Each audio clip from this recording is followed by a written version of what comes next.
Oh. Nah, BTW dia buat pernyataan nih Bang.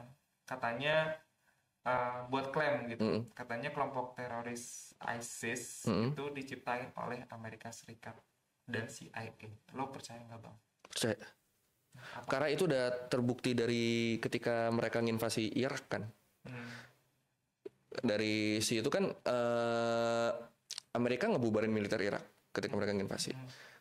Militer orang-orang militer Irak yang nggak tahu, gue mau kerja apa kalau gini. Itu kan mereka kan akhirnya kan salah satu beberapa yang jadi ISIS kan mereka itu kan.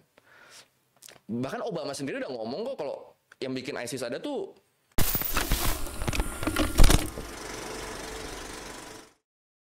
Halo semuanya, balik lagi di YouTube channelnya Unexplained. Di episode Explain Yourself kali ini kita kedapatan bintang tamu spesial banget nih, jauh-jauh dari Bogor datang ke markasnya kita di Jaksel, yaitu tanpa basa-basi kita undang lagi Bang Koy. Halo Bang Koy, gimana? Halo. kabarnya?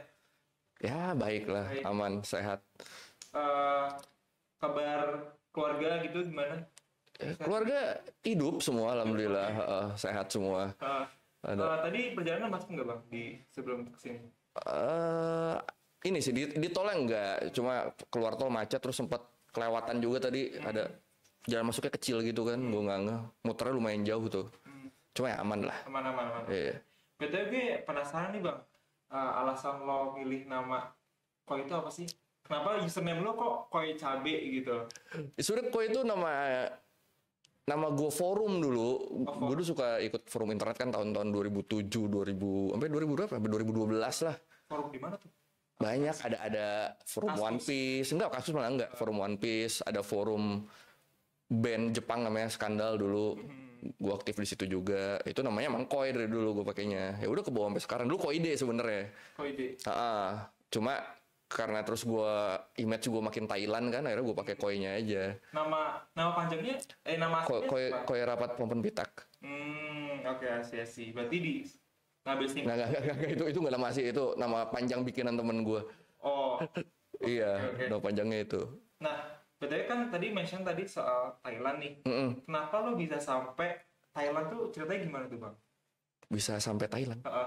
Tuh Sampai suka maksudnya. maksudnya gue sempat research katanya si Bang Koy ini dia pernah asal dari Thailand. Iya, gue juga kemarin dikirimin tuh ada artikel, gue lupa artikel dari mana. Dibilang gitu, inilah data diri Koy, si YouTuber yang berasal dari Thailand. Sotoy banget anjir artikelnya. Nah itu beneran nggak tuh? Enggak, gue orang Indonesia. Bisa Bang Koy ini dihubungin sama Thailand tuh gimana? Ya mungkin karena image-nya nempel banget kali ya. Kan emang gue kan awal-awal gue start YouTube yang sendirian tuh, gue tuh banyak ngomongin Thailandnya kan.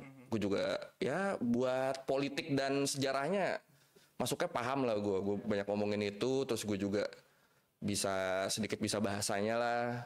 Sama gue sempat viral juga yang ngomong nama asli Bangkok kan. Jadi mungkin disangka gue orang sono. Oh berarti awal mula sangkut pautin sama Thailand tuh gara-gara Iya, karena kan awal pasti kan kalau kita awal ngonten kita akan mau mulai dari sesuatu yang kita pahami dong. Iya, benar. Nah, karena gue pahamnya banyaknya Thailand waktu itu kan akhirnya sering banget tuh gue ngomongin Thailand dari setan-setannya, paling sering politik sama sejarahnya sih dulu. Beberapa yang pokoknya paling setannya gitu-gitu lah. Berarti itu misinformasi hoax ya berarti ya kabarnya kalau Bang Koy itu asalnya dari Thailand ya? Enggak. Tolong itu yang bikin artikel minimal nanya kayak gitu. Yakin banget loh. Nah, terus awal-awal karir nih sebelum Bang Koy ngebangun YouTube channelnya Sepulang seperti yang kita kenal seperti sekarang ini.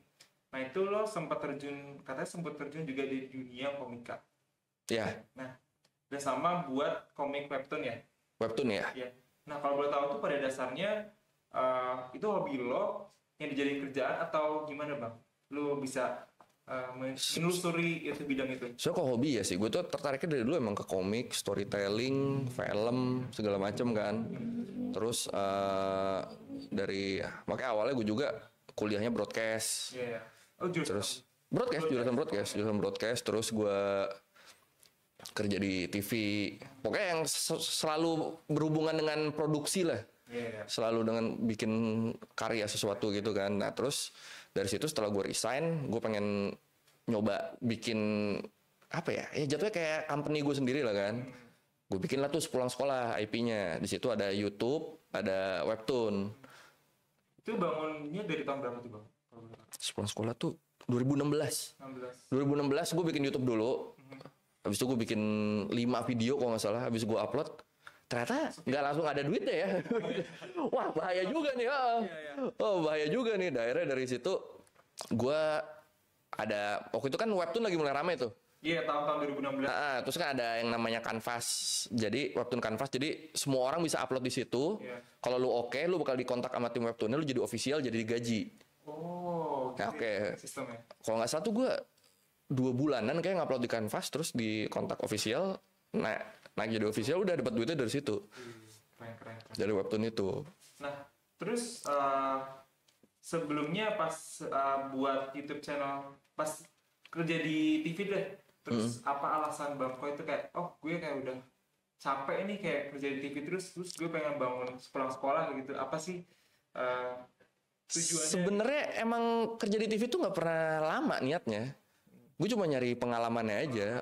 Tetap gue tuh pengen punya something yang punya gue sendiri lah dari awal tuh, mindset gue udah gitu. Cuma kan kalau bikin baru lulus kuliah kan menurut gue anjir nih. Iya, kayak Pengalaman gue masih mentah banget gue kan. biasa sih. Akhirnya gue kerja lah di Metro dan emang bener-bener ketempa banget di situ. Itu di Metro tuh udah di semua skillnya tuh diasah ya berarti di sana. Semua skill diasah. Nilai-nilai gue yang gue ngerasa gue pinter waktu kuliah.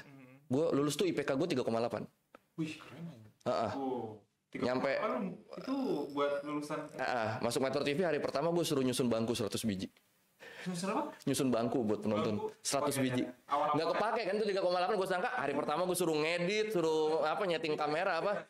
Oh ya ayo ke studio. Wah ini mantap nih. Sampai studio tuh bangku 100 susun. Terus datang ininya orangnya. Enggak ini kurang rapi gitu nih.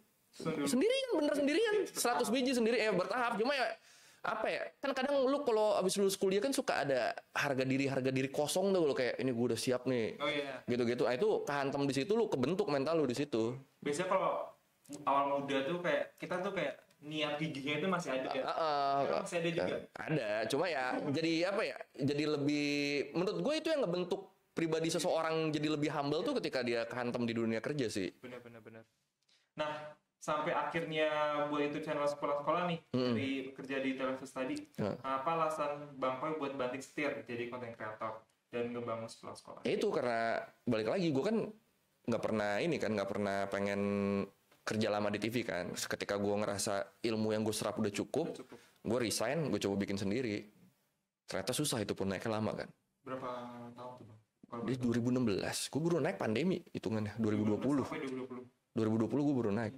4 tahun Ya ya. 2016 gue bikin 5 untuk YouTube nih ya.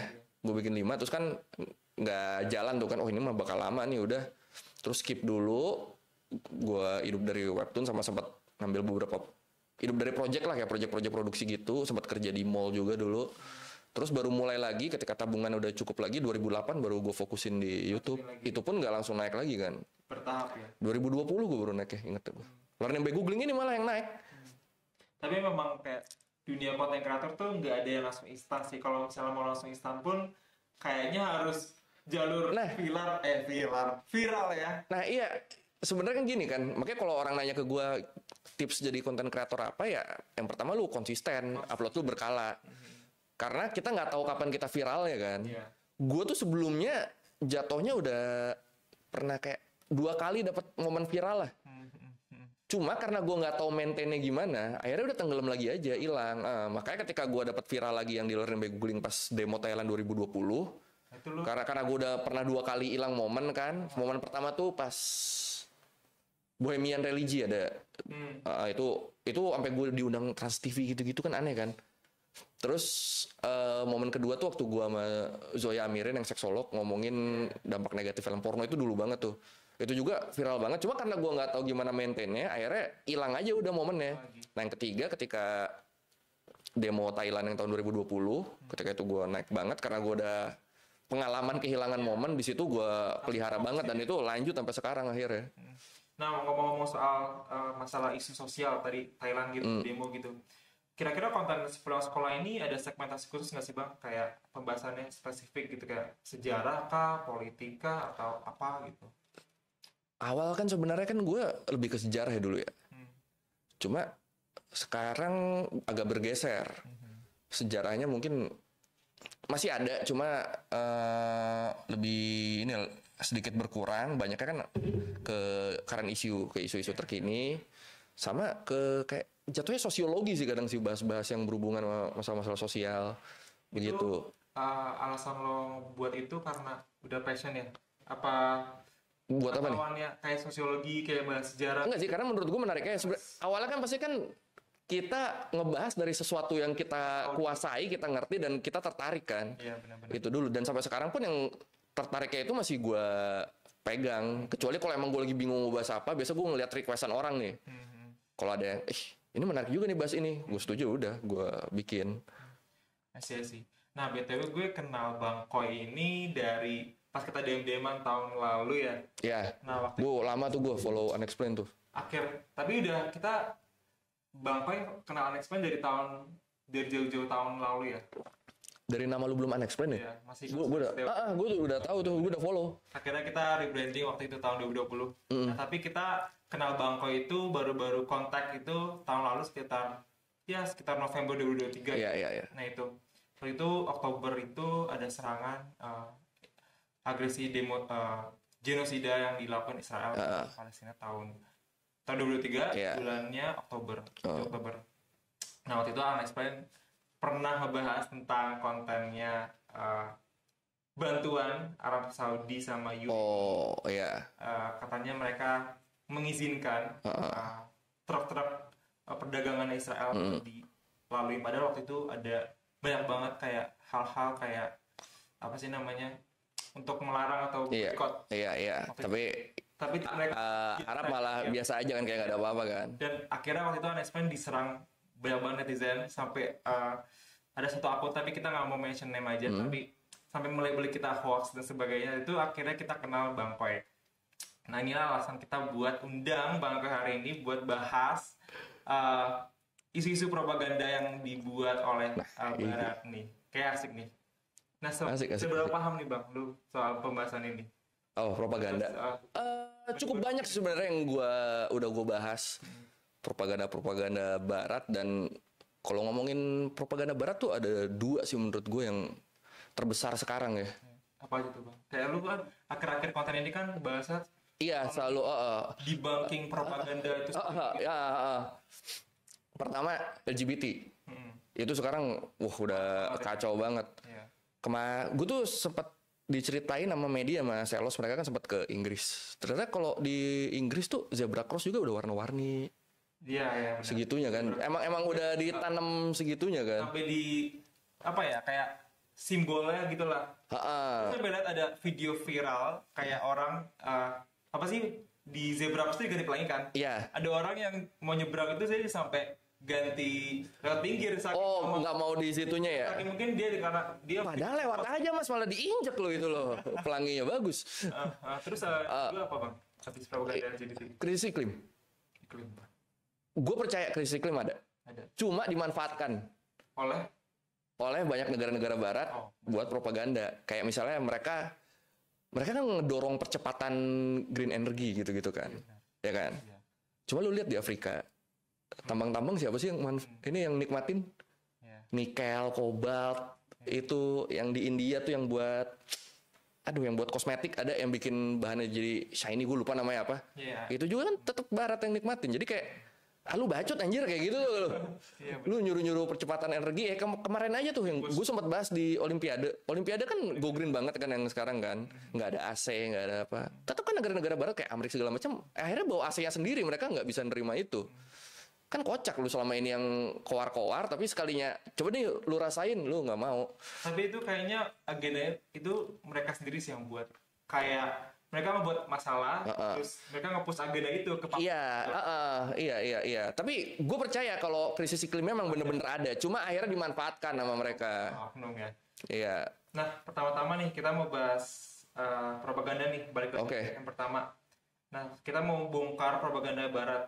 Nah itu tuh impactnya benar-benar kita rasain sampai sekarang. Karena kenapa sih kita ngebahas Barat, padahal ada nih orang-orang netizen bilang kalau ngapain bahas-bahas orang luar Barat, padahal kan Indonesia masih, maaf ya, kayak kurang gitu, masalah masih banyak, isu sosial. Yang banyak. Tapi kalau kita telusuri lebih dalam lagi, impactnya orang Barat itu semuanya tuh kena, karena hegemoni Barat itu mau Iya. mau emang kita bakalan kena, karena kita negara apa sih, kalau Indonesia itu negara berkembang ya, Ya masih berkembang Iya, masuknya. berkembang. Masih third world country lah masuknya. ya third world country gitu. Iya. Nah, gue pengen bahas nih pertama propagandanya 9/11. Lu seberapa paham, Bang? Gue sendiri tuh ya, 9/11 tuh gue percaya itu inside job, itu Bush itu, George W. Bush itu, mereka di balik pemerintahan itu mereka ngebuat sendiri masalah itu. Karena waktu itu kan Mereka nyari alasan buat nyerang ke luar. menyerang kan, terutama ke Middle East. Iya. Mereka nyari alasan kayak apa sih namanya? Jadi tumbal gitu lah. Heeh. Gitu. Kalau menurut pandangan teori konspirasi lah ya. Heeh. Nah, kira-kira lu percaya nggak sih kalau itu jadi alasan buat memulai operasi di Timur Tengah? Kalau itu jadi alasan buat memulai Invasi. invasi kayak ke Irak gitu-gitu, iya.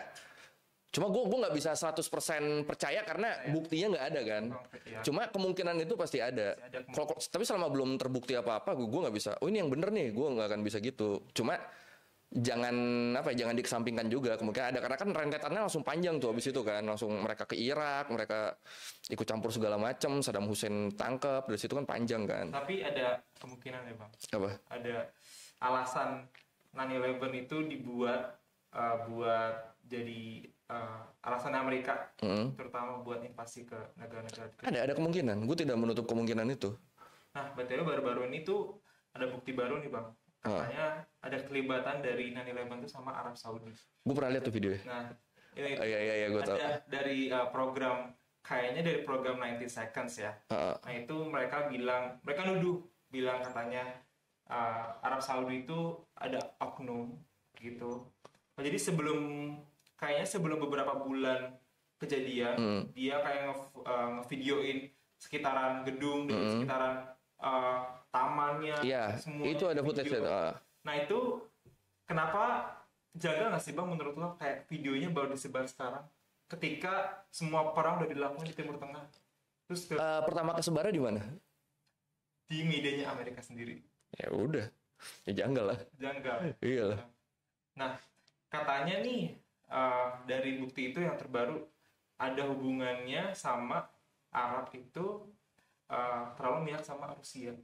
Karena kan kalau politik luar negeri itu mereka nggak bisa terus-terusan kayak selalu mihak Barat ya. Iya. Kebanyakan mereka kayak flip-flopping Oke. gitu. Nah, katanya itu ada hubungannya sama Rusia tuh mau ada kerjasama sama Arab. katanya soal petrodollar ya, atau minyak ya kayaknya. Iya. Nah itu.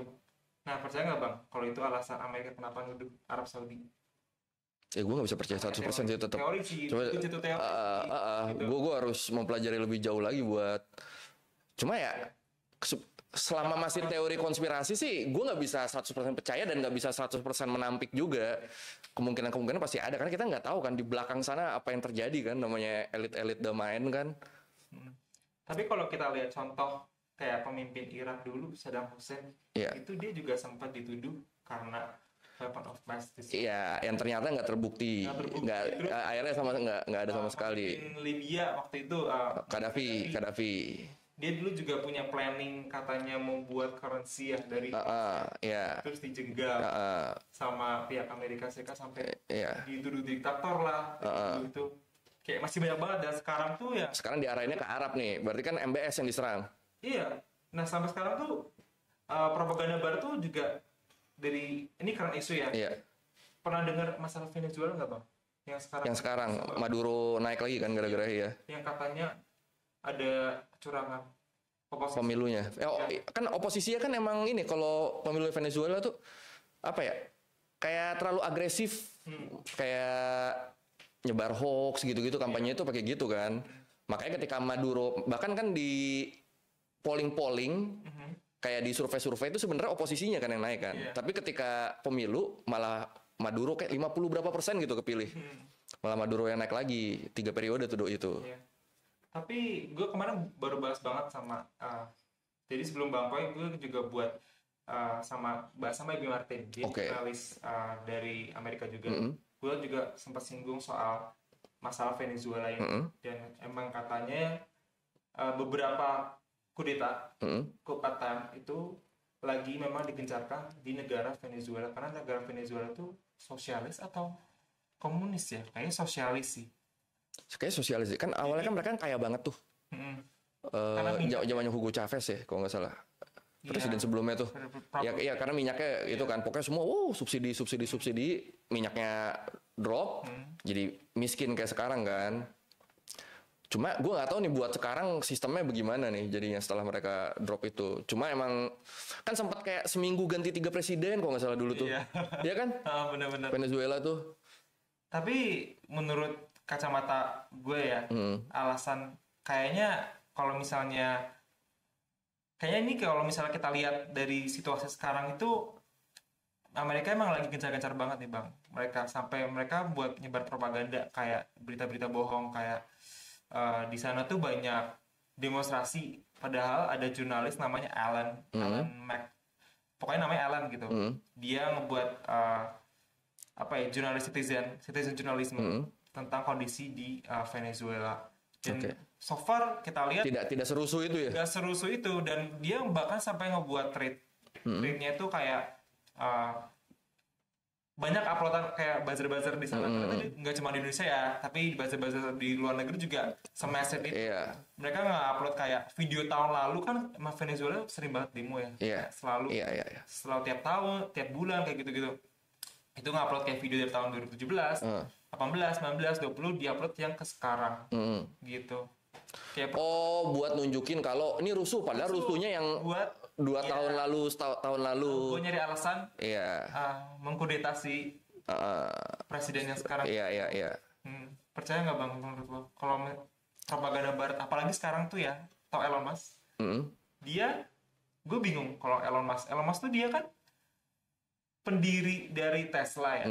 Terus juga sekarang dia ngakuisisi Twitter jadi X. Dia sekarang lagi gencar-gencar banget tuh soal nge-tweet tentang Venezuela. Bahkan dia apa urusan dia? Dan yang terbaru, makanya bingung kan? Dan yang terbaru tuh dia ngajakin si presiden itu buat tanding. Kayak si, tau gak sih rumor berita tanding tinju? Kayak si Mark Zuckerberg itu. Gitu. Nah kalau dan intinya tuh kalau misalnya lo kalah, lo lengser. Saking itunya semasif itu sampai bilioner Elon Musk itu disewa gitu.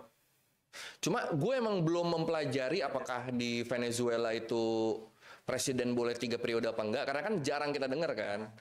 Ya berapa sih? Paling kan kita taunya yang berperiode-periode itu Putin akhirnya tembus. Berapa kali itu sampai? Terus enggak sih, tapi Putin itu sebenarnya kan sempat kebagi kan. Sempat setelah 2 periode dia mundur dulu, digantiin, terus dia naik lagi yang sekarang kan. Tapi emang kalau dijumlahin 5 periode. Terus Xi Jinping itu juga kan lama kan. Lama banget. Nah kalau di Venezuela tuh gue belum cari tahu apakah emang peraturan mereka membolehkan orang buat naik terus sampai 3 periode atau ini ada yang diganti-ganti. Biasanya kalau gitu kan konstitusinya kan diakalin dulu tuh. Diakalin dulu biar dia bisa naik terus kan. Nah, jadi gue belum tahu selegal apa 3 periode di Venezuela itu. Karena itu kan berpengaruh ke alasan demonya nanti kan. Kalau ternyata memang dia terbukti curang, terus dia di demo mau dikudeta kan terasa wajar. Benar-benar. Cuma kalau ternyata 3 periode itu emang diizinkan di sana, ya itu gue bakal lebih percaya kalau emang ada orang di belakang yang mau nurunin berarti. Begitu. Nah, ngomong-ngomong masih soal propaganda nih.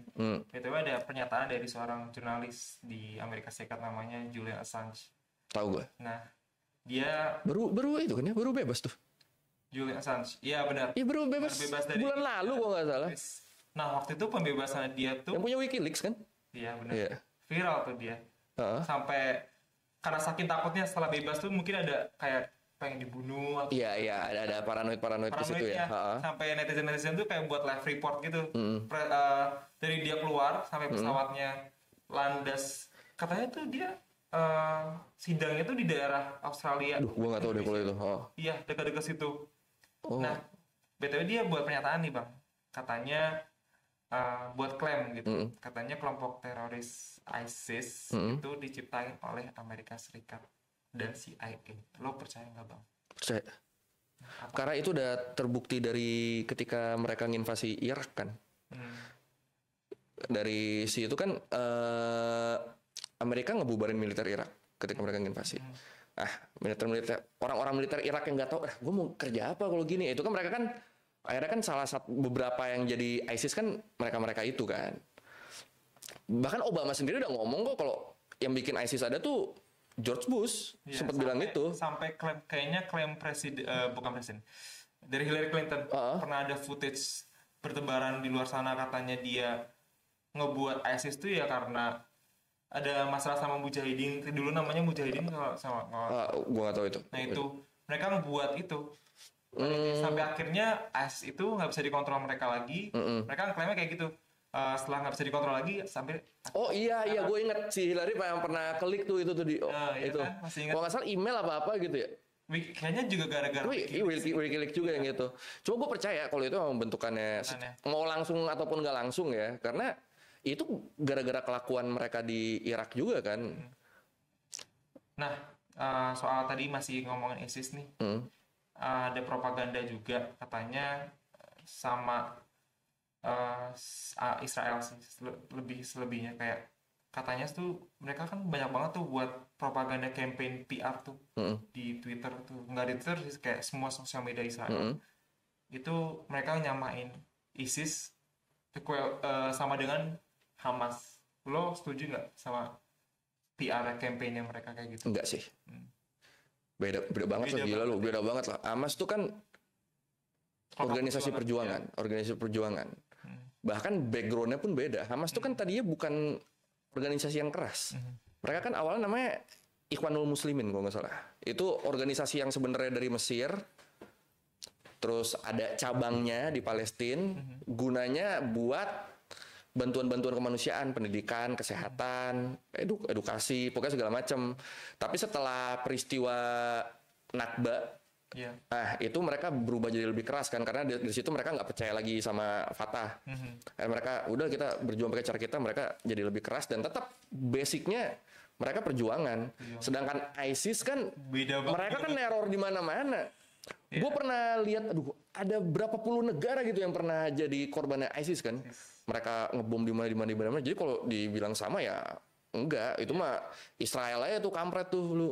Ini aja nyari-nyari, itu propaganda Israel tuh itu tuh salah satunya tuh. Parah banget sih. Iya. Dan janggalnya nih bang, si ISIS ini selalu nyerang yang jadi musuh-musuhnya Barat.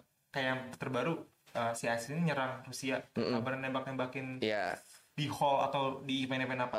Dan ke yang terakhir, gue dapat laporan nih dari media independen The Cradle, kalau si ISIS ini malah ngebunuh Hamas di Gurun Suriah.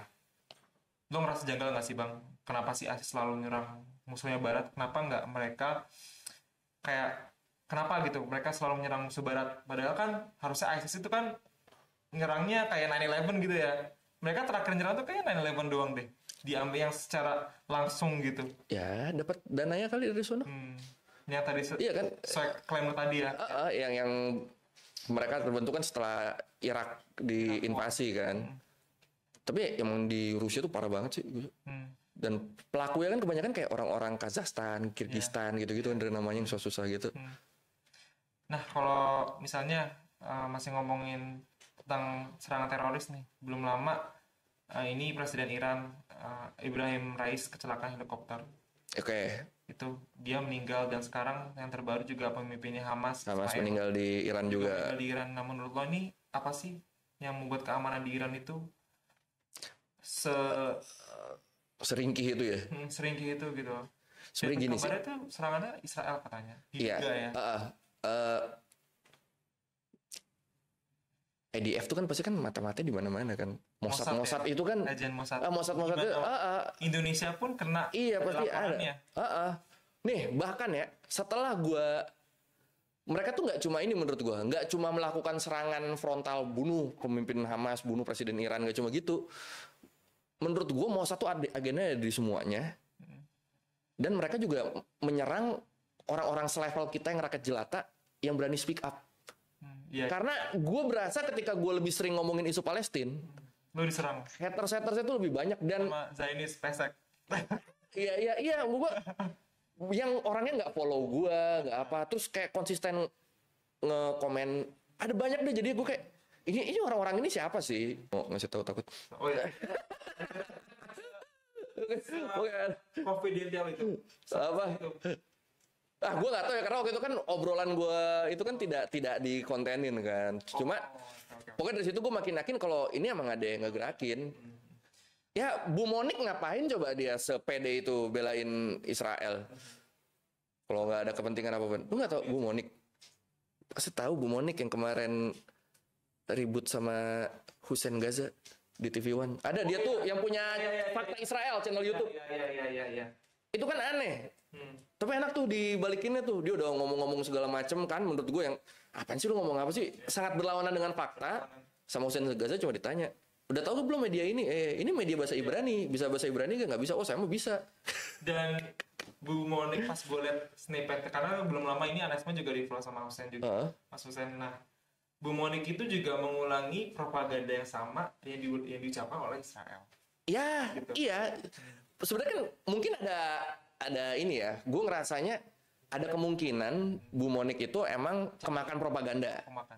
Dia bukan bagian dari sesuatu yang digerakkan mungkin. Cuma terus gue ngerasa dengan paparan fakta segini banyak, ya masa iya lu tetap kemakan propagandanya? Masih tutup mata. Iya, yang kemarin deh, yang tahanan diperkosa. Ya. Itu kan gila kan? Masa ada di pemerintahan orang diskusi itu pantatnya tahanan boleh dimasukin stick apa Dan enggak? juga Itu kan korbannya. oh, kalau lu punya otak lu nggak usah diskusi. Kampret. Ya kan? Kenapa itu harus jadi diskusi? Lu jadi emosi nih gue nih. Aduh. Iya kalau lu punya moral itu nggak akan didiskusiin. Maksudnya lu udah tahu kalau itu perbuatan yang sangat tidak manusiawi. Ini didiskusiin boleh apa enggak tuh kan? Ya masa lu menutup mata sama itu sih, Bu Monik?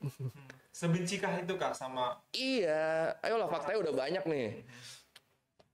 Nah, kalau ngomongin tadi soal propaganda Barat nih, menurut lo ada peran juga nggak sih? Tapi kita mau step back lagi nih, Mas mention tadi Iran. Tadi, menurut lo ada peran nggak sih Mossad juga bang dari kematian dari kedua tokoh tersebut? Kira Sebenarnya kan kalau rilis resminya, terutama yang Ibrahim Raisi ya, itu kan emang kecelakaan kan. Karena kan dia lagi datang ke kayak pembukaan event bukan event atau apa sih? Bendungan. Nah, bendungan yang bakal jadi pembangkit energi kan. Jadi dari sini pindah ke sini. Dia naik helikopter. Sebenarnya kan helikopternya nggak cuma satu, ada beberapa. Tapi yang hancur cuma yang dia dan kebetulan di bareng helikopter itu tuh ada pejabat-pejabat lain juga yang posisinya penting. dan sialnya tuh juga semua pejabat penting itu satu helikopter. Nah, jadi walaupun keterangan resminya dibilang itu pure kecelakaan, cuma dengan mereka ditaruh di situ bareng, terus cuma bener-bener cuma itu yang itu. Gue sih nggak menutup kemungkinan kalau ini emang ada Mossad dan IDF di belakangnya ya. Karena balik lagi emang mereka udah masuk kemana-mana sih menurut gue. Benar-benar. Dan kalau kita lihat juga di Iran itu, yang kita tadi buat question kan kayak kenapa sih keamanan di Iran tuh seringkih gitu. Dari kita lihat dari kecelakaannya presidennya Iran itu yang meninggal, kalau kita lihat helikopternya itu juga karena helikopter udah tua. Karena iya benar. Itu helikopter Amerika, Pak. Ya, karena udah juga tua. mereka kena sanksinya Amerika gitu. Tapi yang masih janggalnya ya itu sih. Kenapa Soalnya pemimpin-pemimpin sepenting itu gitu loh. Kenapa bisa? ya kan logikanya kan ini orang penting semua. Biar kita nggak langsung habis kan kita sebar harusnya. Ada 3 helikopter disebarkan. Itu bener-bener satu helikopter tuh ada jenderalnya gitu. Kalau nggak salah kan pokoknya orang-orang penting semua deh.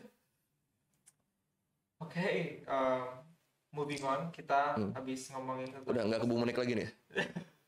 Masih mau diskusi bang? Nggak, udah. Oke, BTW kita masih membahas propaganda. Nah, yang terbaru nih Olimpiade 2024 di Paris nih. Itu juga tuh. Mereka baru-baru ini buat berbagai banyak kontroversi. Yang pertama tuh mereka tentang pelarangan hijab atlet untuk menggunakan hijab. Nah, menurut lo pendapatnya gimana bang? Kan dan betul gue mau nambahin ya sebelum komen. Mereka pemerintah Prancis secara terbuka katanya itu bukan adatnya mereka gitu. Nah, lo setuju nggak bang sama mereka? kayak gitu? Setahu gue imigran Muslim di Prancis tuh cukup banyak. Iya. Nah, terus gini, kalau alasannya bukan adatnya mereka, berarti LGBT adatnya mereka. Karena lu lihat, Ada mereka ya? iya harusnya kan enggak juga dong. Iya. Nah, gue kadang suka kan kalau kayak Olimpiade gitu kan, mereka kan suka bilangnya kita menerima inklusif, semua kaum termarginalkan kita terima. Kenapa? Cuma kenapa lu pilih-pilih, kenapa hijab nggak boleh tapi openingnya sejelek itu boleh? Iya. Iya kan? Kalau menurut gue emang jatuhnya udah Islamofobia aja sih itu. Kayaknya sudah mendarah daging ya. Iya, heeh. Walaupun mereka cuma ngelarangnya ke atlet mereka sendiri kan, kalau nggak salah. Kayaknya juga seluruh negara ya. Emang iya? Seluruh Jadi seluruh negara ya? untuk berkompetisi di Olimpiade 2024 di Paris itu mereka melarang. Soalnya terakhir gue baca, mereka ke atletnya sendiri pokoknya nggak boleh. Cuma gue nggak tahu kalau update-nya jadi seluruh negara ya. Cuma ya apapun itu mau dua-duanya, ya menurut gue udah, lu katanya inklusif, lu katanya terbuka ke semua kaum termarginalkan, tapi kok pilih-pilih di sini malah kelihatan kalau lu memihak siapa kan? Dan saking mereka terbebas ya terbukanya gitu, malah mereka yang terbaru ini kan openingnya itu yang Iya. mereka mengolok-olok Last Supper, perjamuan akhirnya Yesus Kristus tuh. Dan apakah sebebas itukah apa sih pendapat bebas apa kalau misalnya orang Amerika tuh kalau misalnya mau opinion freedom of speech. Itu menurut lo tuh udah terlalu kebablasan? Terlalu kebablasan sih. Karena gini, itu kan ditonton semua umur pertama. Setahu gue nggak ada batasan opening Olimpiade 17 plus gitu. Yeah. Nah, anak kecil kan belum bisa mengolah mana yang benar mana yang tidak dong, ya kan? Ketika mereka dikasih gitu dari kecil kan sama kayak film-film, misalnya film Buzz Lightyear yang ada adegan cewek sama cewek ciuman gitu-gitu kan, itu kan menormalisasi ke otak mereka kan. Jadi iya subliminalnya kan dari kecil. Jadi ya, apa sih pertanyaan lu? Gue jadi lupa. Ini soal pendapat lo aja sih Bang. Oh ya, pendapat gue itu, menurut gue ya harusnya tidak seperti itu. Dan balik lagi ya itu propaganda mereka. Karena kan kayak setahu gue di Amerika tuh sekarang, karena ini ada beberapa yang pola pikirnya kepake di sini juga. Ketika anak kecil ngerasa I feel kok gue kayak menyukai sesama jenis ya, itu diajarkannya kan dia itu kamu berhak atas perasaan kamu yang gitu-gitu tuh. Ideologi. Padahal kan perasaan kan nggak selalu benar.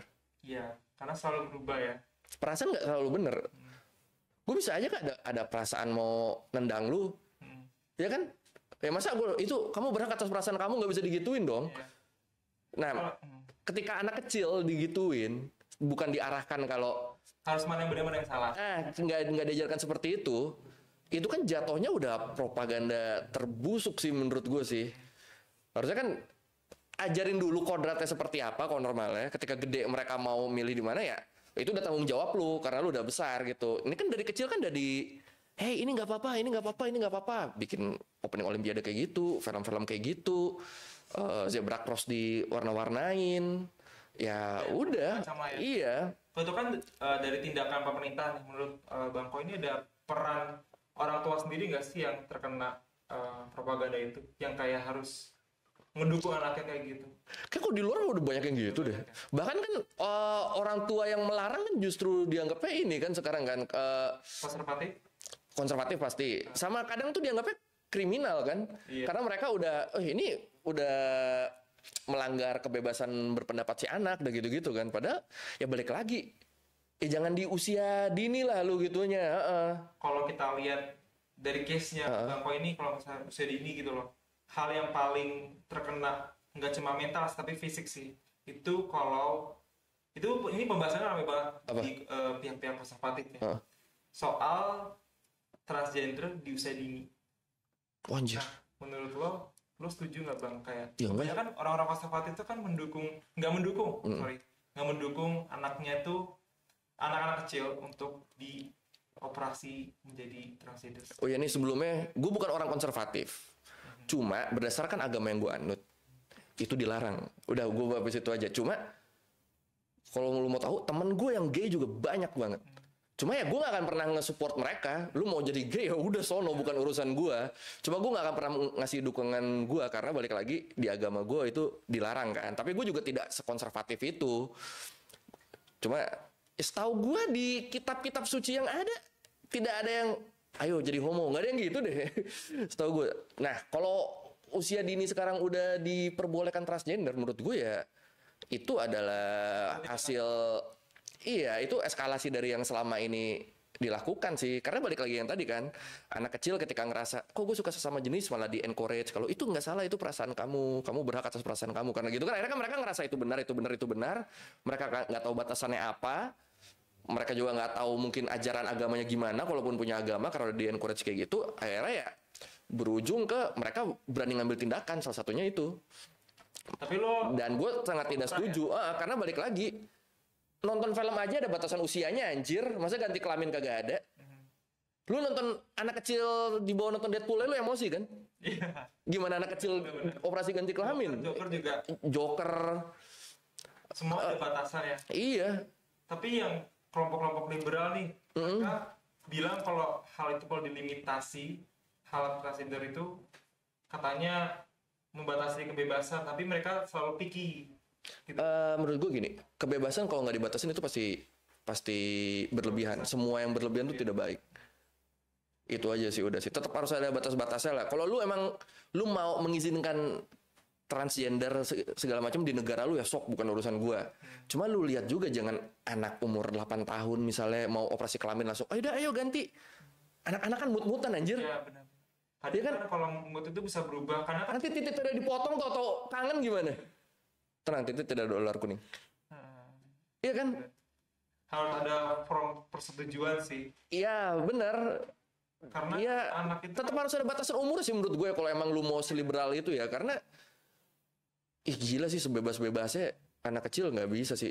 karena ada faktor pubertas ya. Nah, belum lagi kalaupun puber juga ya misalnya di atas lagi umur 17 mungkin. Itu juga kan masih bisa berubah-ubah kan, masih gamang anak ya. Nah, ngomongin soal tadi konservatif nih. Masih soal propaganda. Banyak banget soal propaganda di medsos tuh, terutama orang-orang konservatif. Ini konteksnya kita ngebahas tentang masih hijab dilarang ya. Oke. Di muslim di sana. Nah, terutama dari orang konservatif nih di sana, kalau mereka takut kepercayaan Islam ini bakalan merepresi kebebasan di barat. Nah, menurut lo orang-orang barat ini terlalu paranoid atau gimana nih, Bang? Soalnya banyak banget nih propaganda di medsos. Menarik. Mereka orang-orang konservatif kita sama konservatif di barat itu beda ya. Kalau konservatif kita kan kebanyakan kecenderung muslim. Iya. Konservatif mereka kebanyakan Christianity. Ya. Gue sebagai Christianity gue berhak bicara soal ini ya. Nah, menurut lo terlalu paranoid apa gimana sih, Bang? Ini paranoid itu terjadi karena kita tidak kenal. Bener gak? Ya kan, lu misalnya lu ketika lu tidak kenal Islam, terus lu ngelihat cuma Islam yang misalnya suka demo lah, atau di daerah mana bakar gereja gitu-gitu, pasti kan yang kebentuk di lu itu kan. Tapi kan ketika lu nanti lu kenalan sama temen Islam yang ternyata tidak segitu kan, lu akan lebih toleran ke mereka lah. Cuma oknum ya. Karena ternyata tidak semuanya seperti ini. Ternyata yang selama ini gue lihat tuh cuma oknum, cuma hasil dari persepsi gue sendiri dan ketakutan gue. Nah, kalau apa yang terjadi di luar yang kata mereka takut kan emang, kan kayak imigran sekarang bebas kan. Yeah. Makanya kan banyak Orang-orang konservatif barat tuh mau buat meme katanya. iya, nanti jadi negara Islam nih kita nih malah gitu-gitu kan. Orang yang gue pernah lihat meme yang di X itu orang blonde, orang white people itu dia di tengah-tengah, orang di sekeliling orang-orang muslim, dia nangis sendirian dan banyak banget orang-orang yang malah karena yang bocah pakai baju Inggris. Iya gue lihat tuh.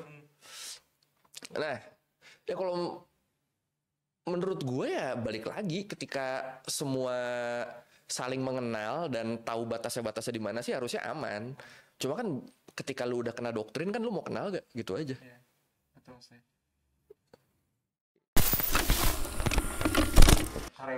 Kalau dibilang boykot nggak ngaruh, kayaknya enggak sih, karena kita udah melihat banyak laporannya Starbucks, laporannya McD, gimana McD aja kan mengalami penurunan kan, pertama kali dalam 3 tahun terakhir kan salesnya kan. Starbucks memang ada di perang Yaman, Tapi bukan Yaman perang sama Arab seperti yang dibilang sama dia. Yaman perang saudara, Arab masuk. Mereka membela pemerintah sebenarnya kan, mereka ngelawan Houthi. Arab masuk, mereka ngebela, mereka ngebantu di situ. Terus kan dibilangnya kan ada Arab tuh ngebom berapa puluh ribu.